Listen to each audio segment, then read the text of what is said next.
All right. So again, it's Shay Seeking or Shalonda. Um, for those who know me personally, and I'm back. And I just want to say gratitude for stopping by and Grand Rising. And again, on this channel, we just look into and dissect many different things, many different aspects from the text, but sometimes there is a divine feminine energy that is again it's being spoken of in the Apocrypha when and then when we're talking about wisdom, again, so we're not doing anything that would be blasphemous, I would hope. It's so funny that when we talk about the wisdom of Solomon, I want to say Esther. Yeah, Esther is the book right before that, right? And so you guys know how I feel about the whole Esther, Sekhmet, all of these other different prominent figures, and how their storylines are very similar. And I think that even when we talked about in the the Lost Gospels, that it speaks of is this soul or this spirit is somewhat a spirit or an energy that comes in many different forms. It's the same thing from the beginning, right? That was there with Elohim, or as a part of, right? That would be just like it says, wisdom reaches from one end to the other mightily, and sweetly doth she order all things, right? In chapter 8 of the Wisdom of Solomon. And she converses with God. And I think that it says if any man doesn't have or doesn't have wisdom, that then he should go to God, right? Okay, but she is privy of the mysteries of the knowledge of God and a lover of his works. Okay. And it says if riches be a possession to be desired in this life, what is richer than wisdom that worketh all things? Okay. And I think it says something in here about if a man don't have wisdom, okay, then he should look to God. So if you have wisdom, I would think that you could look to, again, so it's almost like when we were just talking about in the other video right before this about the joining together. It almost reminds me of that whole so-called twin flame thing, because a lot of things I think we know but don't really have an idea because of the education that we've been given on certain things. And so I think it's a joining or coupling, and I think that that's also what's going on within the kingdom, possibly if we're talking about the mental at the listen, or if we're talking about what's being done. All right, so let's see. All right, so it says and again, just because I'm right, okay, so just because I am someone who is a seer and a researcher is the reason why I'm bringing this to you guys in this fashion, okay? So I don't believe I don't, right? We don't want to use believe. I don't always agree with everything that's being said, in a sense, right? But I'm just saying it because this is information that has been gathered for us to decipher or to, weigh, okay? So again, it's funny how, Sekhmet would be the child or daughter of Ra that he sent to bring order, in a sense. Okay. But, when I was thinking about thou art in heaven, and then we looked at the term art, and we seen that it has something to do with an elbow, a joining arms, or hands, or reaching, things like this, it made me think about an image. Let's see. All right, so again, they talk about Egypt in the biblical text. So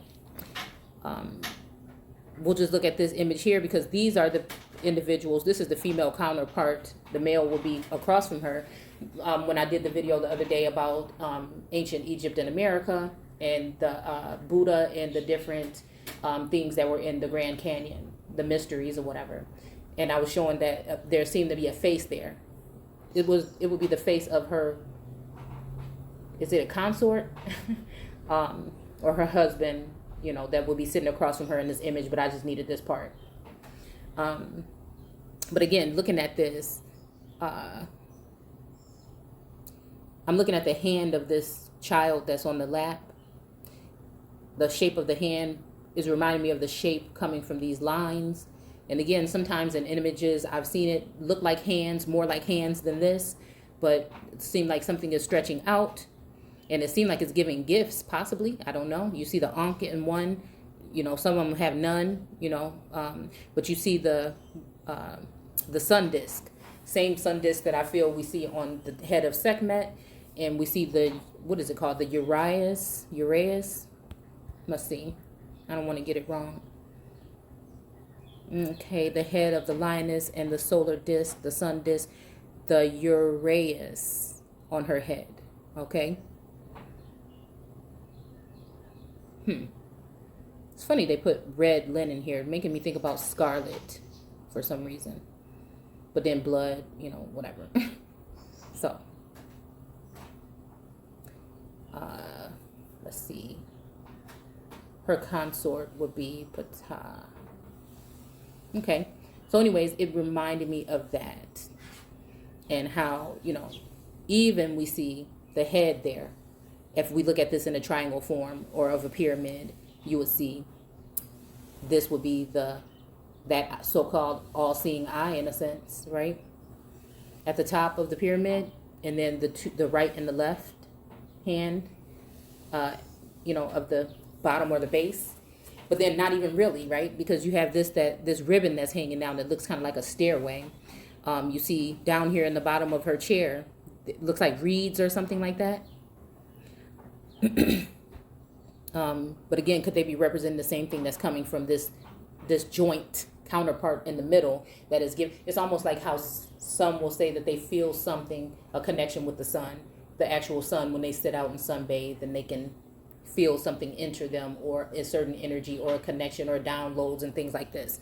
Again, we're just talking about general things that are going on with people that they are experiencing, that some people may not even be able to. Certain scientists and groups are not going to be able to have access to that type of information, because that information may be sacred, and it may be something that's going on, again, that they are trying to come to terms with by tapping into people's, you know, business, we'll just say, in any way, shape, or form these days. And I'm just saying they, because whatever, you can figure it out, okay? But again, the same thing with the ribbons coming off of the back of her neck, and there's two. And I'm showing these things to show you guys a couple of things. And so we see it coming down here off of the legs of the child that's sitting there too. You know, there's always symbolism somewhere here. And so we're just looking at a couple of these things, because we're going to see the same thing here. We also, you know, I'm just thinking, heaven is the abode, and again, right? Are we talking about that Uraeus and the disc, right? A certain state of mind. And then, you know, earth being the footstool, because you'll see images where the reeds are there at the bottom of her chair. You'll see where there's either like an animalistic being or actual people that are hiding under here. I think there's a monument somewhere with George Washington that I did a video on a while back, where you can see people trapped underneath his chair. So again, when I think about chair, I'm thinking about air, right? See, I don't know. But then again, it's like being done on earth as it is in heaven from that prayer.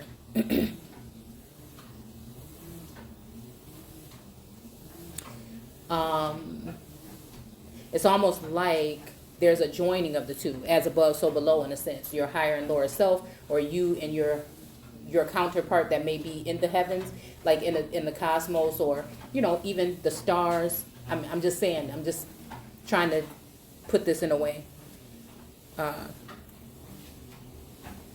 Right? So,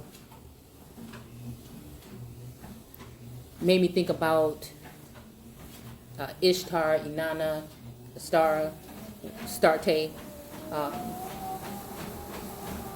and then even her wings make me think about Ma'at, And, you know, it's just like I'm just saying. But if we look at here, I mean, you can maybe see it better on some other images, but this basically kind of looks almost the same thing as these those ribbons that are hanging from that other image from the neck and that are hanging off the sides of the chair. And then these rings here. It's just reminding me of something else, but it's even making me think of pillars, right? These are all her claws, or her whatever that you would call these. Remind me also of a temple or some type of a pyramid type of shape here. Okay? And then underneath her, that, you have these, wolf, lioness looking figures. But in her hands, you know, this always makes me think about randomly, like even on her shoulder above her breast. I think I have another image, maybe we'll see it here, where it has the lines on it, the same thing as the two things that were hanging off of the neck of the woman that was sitting on the chair right before this.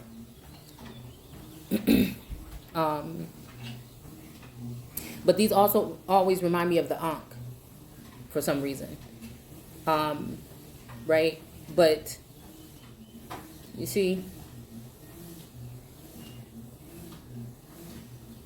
kind of different a little bit. I'll show you something in a second. And then the rings around her wrist, you know, it's almost like some type of device or something even. I mean, we can almost even see some kind of figures or something on her arm, but it's been blurred out, right? Because we've taken a closer look at these images before and seen so much more depth and so many more things that, you know, we don't see, you know, all the time. So, I mean, even here, you'll see it almost looks like she's strapped down, almost. There's some lines or whatever. It could be just cracking or something from aging, but again, who knows? Because it kind of looks like it was around her belly, too. It reminds me of some, what do you call it, like a Fiji type of mounds that are not marked that I found somewhere in Wisconsin. Well, okay, we won't go there. But it looked like the beings had been strapped down or trapped. And so again, we see this around here, and it actually is something like in her hand. You see some kind of rings or some kind of lines or something. Okay. And here, you know, you can see it a little bit better. Like I said, these two things remind me of the things that were flowing off the back of the neck of the lady in the other video. I mean, in the other image.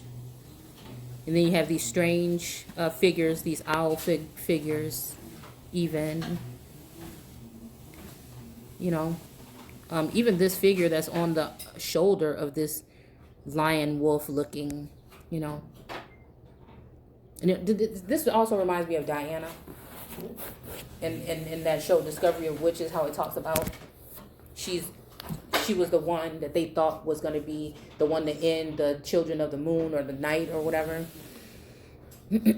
But she was actually that piece that would bring it together because of her companionship with Matthew or whatever. So that's like a kind of like a rebellious kind of something energy, I guess, that goes with that too. But okay. Excuse me. Here's another image of a woman, you know, on her knees and with her hands up or her palms up. But she has one of those reed-shaped things over her head that looks like the things that was underneath the chair.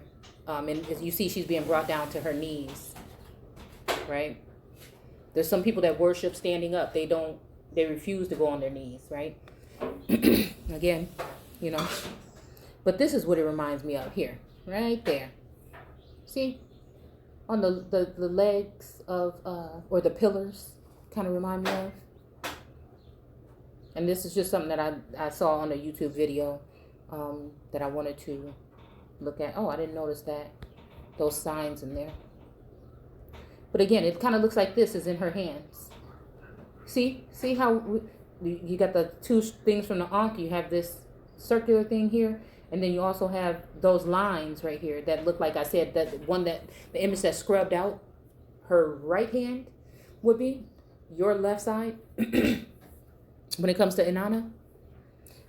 you know, it's almost just like that, you know. And even this thing right here is almost like one of those things that was coming down from the sun with the little piece right here at the end. But it almost looks like this is what would be like in her hand. I don't know. Maybe it's just me, whatnot. But then again, you see here,